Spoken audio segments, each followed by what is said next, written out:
नमस्कार, स्वागत है आपका बिहार समाचार में। इस वीडियो में हम बात करेंगे बिहार की अब तक की सभी बड़ी खबरों के बारे में। सभी खबरें आपके काम की और सिलेक्टेड हैं। तो आज की बड़ी खबरों पर बात करने से पहले आपसे एक छोटी सी अनुरोध है कि इस वीडियो को एक प्यारा सा लाइक अवश्य कर दीजिएगा। आपका एक लाइक करना ही हमारी मेहनत का फल होता है। तो चलिए शुरुआत करते हैं आज की पहली बड़ी खबर से। बिहार में आज फिर तबाही आने वाली है। बिहार में आज फिर भयंकर बारिश होने वाली है। मौसम विभाग ने बिहार के लगभग सभी 38 जिलों में भारी बारिश, आंधी तूफान और तेज वज्रपात को लेकर अलर्ट जारी कर दिया है। मौसम विभाग के अनुसार बिहार में मानसून फिर से सक्रिय हो गया है और अब अगले और 5 दिनों तक लगातार भारी बारिश होने वाली है। तो वहीं बिहार के कुछ ऐसे जिले भी हैं जहां पर ऑरेंज अलर्ट तक जारी कर दिया गया है, यानी वहां पर भारी बारिश होने की संभावना सबसे ज्यादा है। और वे जिले हैं पश्चिमी चंपारण, सीतामढ़ी, मधुबनी, पटना, मुजफ्फरपुर, दरभंगा, वैशाली, शिवहर और समस्तीपुर। इन जिलों के लोगों को सावधान करते हुए चेतावनी जारी कर दी गई है और बिहार के बाकी जिलों में येलो अलर्ट जारी कर दिया गया है। बिहार में अगले 24 घंटों में ताबड़तोड़ बारिश होने वाली है।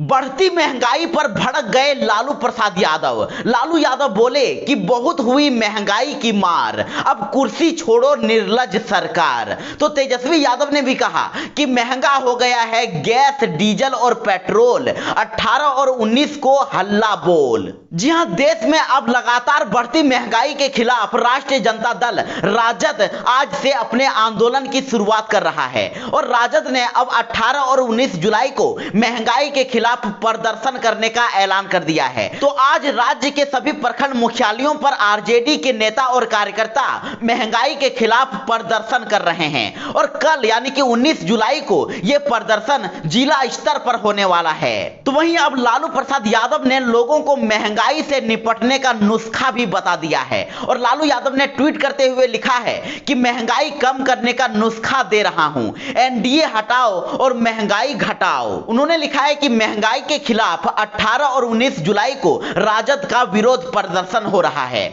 और भ्रष्टाचार, महंगाई, बेरोजगारी, गरीबी बढ़ती ही जा रही है और सरकार अब आम जनता से लड़ रही है। इस जालिम सरकार का मुखरता से विरोध करो। उन्होंने लिखा है कि बहुत हुई महंगाई की मार, अब कुर्सी छोड़ो निर्लज सरकार। तो इधर नेता प्रतिपक्ष तेजस्वी यादव ने भारत का तिरंगा झंडा लिए एक पोस्टर जारी किया है और उस पर लिखा है कि पेट्रोल महंगा, तेल महंगा, महंगा हुआ बनाना मकान, दाल महंगी, दवा महंगी, बस सस्ती है जान। उन्होंने आगे लिखा कि महंगा हो गया है गैस, डीजल और पेट्रोल और इसके खिलाफ अब 18 एवं 19 को हल्ला बोल। बिहार में स्टूडेंट्स को अब मिलेगा फ्री में लैपटॉप और टैब। नीतीश सरकार ने कर दिया बड़ा ऐलान। जी हां, बिहार में नीतीश सरकार अब सरकारी स्कूलों और कॉलेजों में पढ़ने वाले विद्यार्थियों को फ्री में लैपटॉप और टैब देने जा रही है। कोरोना की वजह से बच्चों की पढ़ाई पर काफी असर पड़ा है और ज्यादातर क्लास ऑनलाइन में चल रही है, लेकिन सरकारी स्कूलों में पढ़ने वाले बच्चों को काफी परेशानी का सामना भी करना पड़ रहा है। उचित संसाधन नहीं होने की वजह से कई बच्चे पढ़ाई नहीं कर पा रहे हैं। तो अब ऐसे में बिहार सरकार ने सरकारी स्कूलों के 9वीं से लेकर 12वीं तक के 36 लाख से भी अधिक छात्र छात्राओं को डिजिटल पढ़ाई के लिए टैब और अन्य गैजेट देने की तैयारी शुरू कर दी है और इसके लिए टैब, लैपटॉप और इलेक्ट्रॉनिक्स गैजेट तैयार करने वाली विभिन्न कंपनियों के प्रतिनिधियों के साथ शिक्षा विभाग के अपर मुख्य सचिव संजय कुमार ने पहली बैठक की है और इलेक्ट्रॉनिक्स गैजेट तैयार करने वाली कंपनियों के प्रतिनिधियों ने प्रेजेंटेशन दिया है। तो इधर अपर मुख्य सचिव ने निर्देश दिया है कि लिखित रूप से प्रेजेंटेशन के पूरे प्रस्ताव को विभाग को दें और विभाग ने अभी तक तय नहीं किया है कि टैब दिया जाए या लैपटॉप और राशि खर्च के मामले पर भी अब अगली बैठक में चर्चा होगी और 15 दिनों के अंदर कंपनियों से प्रस्ताव मिलने के बाद विभाग इस पर फिर से विमर्श करेगा।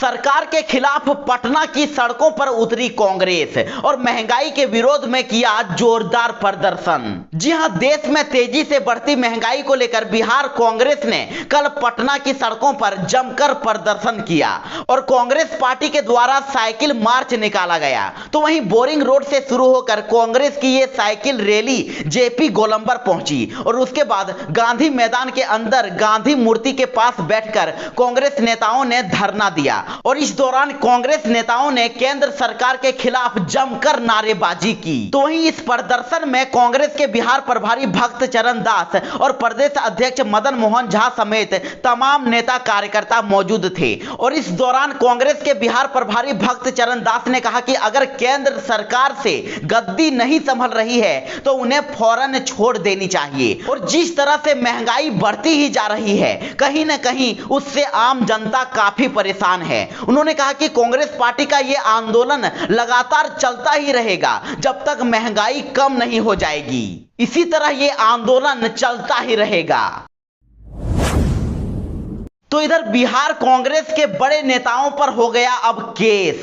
प्रदेश अध्यक्ष मदन मोहन झा समेत 154 नेताओं पर हुआ एफआईआर। जी हां, एक बड़ी खबर सामने आ रही है कि बिहार कांग्रेस के कई बड़े नेताओं पर अब पटना के गांधी मैदान थाने में केस दर्ज किया गया है और कांग्रेस के प्रदेश अध्यक्ष में मदन मोहन झा समेत कुल 154 नेताओं और कार्यकर्ताओं पर केस दर्ज किया गया है। दरअसल कांग्रेस के नेताओं पर आरोप है कि उन्होंने महंगाई के खिलाफ प्रदर्शन करते हुए साइकिल रैली निकाली थी और जिसके दौरान कोविड गाइडलाइन का पालन नहीं किया गया था।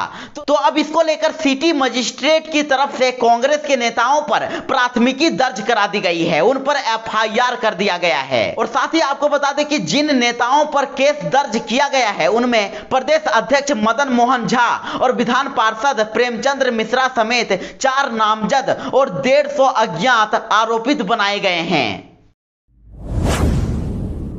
जहरीली शराब कांड पर तेजस्वी यादव ने सरकार पर किया बड़ा हमला। कहा कि शराब माफिया के साथ मौज में है मुख्यमंत्री। जी हां, बिहार की सियासत में पश्चिमी चंपारण के देवरुआ और आसपास के गांवों में जहरीली शराब पीने से 16 लोगों की मौत हो गई है। तो वहीं प्रशासन की कार्रवाई के नाम पर 2 चौकीदारों को सस्पेंड कर दिया गया है और सस्पेंड करने के मामले पर अब घमासान मचा हुआ है। विपक्ष लगातार सरकार पर हमलावर है और नेता प्रतिपक्ष तेजस्वी यादव ने अब नीतीश सरकार पर बड़ा आरोप लगा दिया है। तेजस्वी यादव ने कहा है कि मुख्यमंत्री सूबे में शराब के अवैध कारोबार को संरक्षण देकर जहरीली शराब से हुई अनगिनत मौतों के मामले को ढकने के लिए लाखों गरीबों को जेल में डालकर खुद माफिया के साथ मौज में हैं। तो इधर कांग्रेस के बिहार प्रभारी भक्त चरण दास ने शराब कांड के इस मामले में कांग्रेस द्वारा अलग से जांच करवाने की बात कह दी है। उन्होंने कहा है कि बेतिया शराब कांड की जांच के लिए अलग से कांग्रेस टीम भेजेगी और यह टीम रविवार को मृतकों के परिजनों से मुलाकात करके मामले की तह तक पहुंचेगी। कोरोना की रफ्तार थमते ही बिहार में नौकरियों की बहार। इस विभाग में जल्द ही निकल सकती है 20,000 पदों पर बहाली। जी हां, ग्रामीण कार्य विभाग को 2 महीने में ही करीब 1,000 इंजीनियर मिल जाएंगे और इसमें जूनियर और असिस्टेंट इंजीनियर भी शामिल हैं। साथ ही यूडीसी, एलडीसी और स्टोर कीपर, लैब टेक्नीशियन और अन्य के लिए भी करीब 20,000 पद सृजन करके बहाली की तैयारी की जा रही है और इसके अंतर्गत करीब 9,000 स्थायी और करीब 11,000 अस्थायी बहाली होने वाली है। और इसके अलावा विभाग में चीफ इंजीनियर, सुपरिटेंडेंट इंजीनियर और एग्जीक्यूटिव इंजीनियर के लिए भी अतिरिक्त पदों का सृजन करने की तैयारी है और बहुत ही जल्द सरकार की मंजूरी के बाद बहाली प्रक्रिया शुरू हो जाएगी। आपको बता दें कि ग्रामीण कार्य विभाग में इस समय जूनियर इंजीनियर के करीब 1,070 पद हैं और इनमें से करीब 600 पद खाली हैं। तो वहीं असिस्टेंट इंजीनियर के करीब 775 पद हैं और इनमें से करीब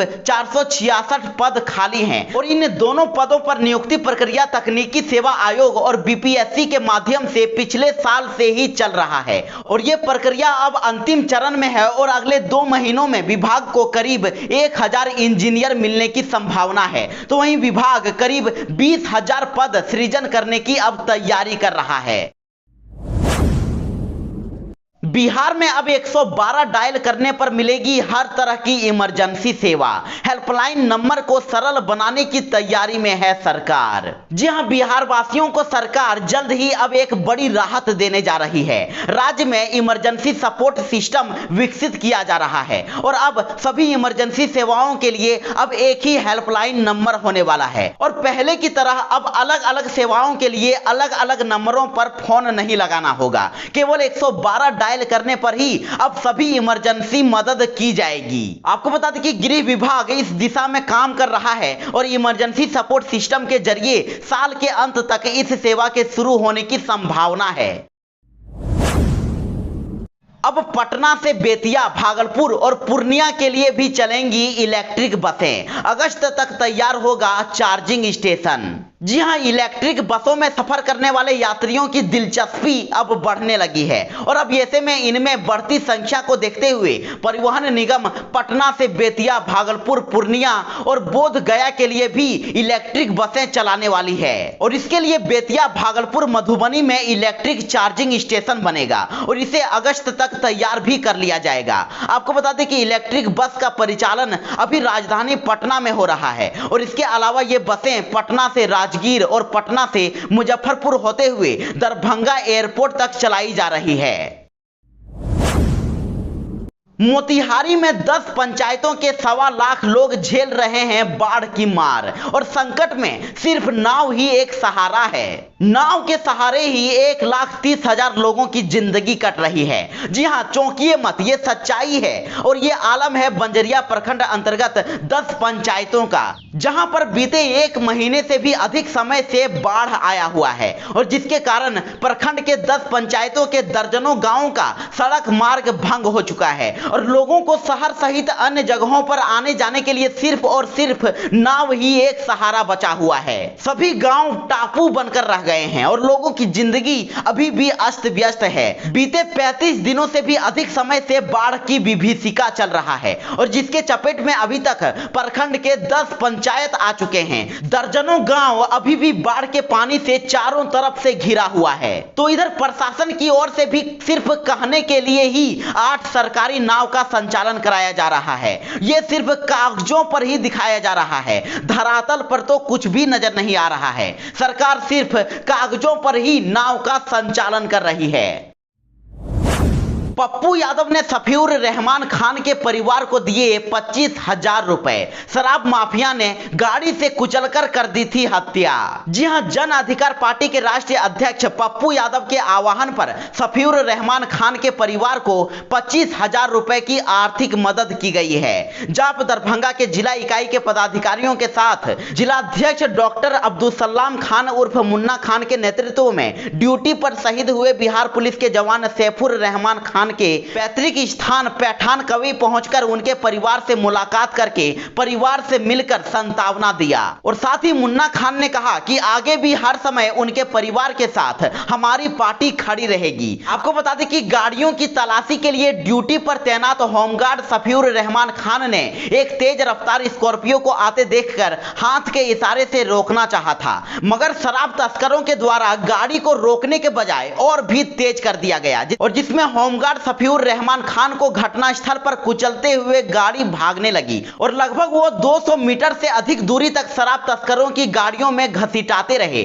आखिरकार गाड़ी को घेर कर पकड़ लिया गया, लेकिन होमगार्ड सफीउर रहमान खान की हॉस्पिटल ले जाने के क्रम में ही मृत्यु हो गई।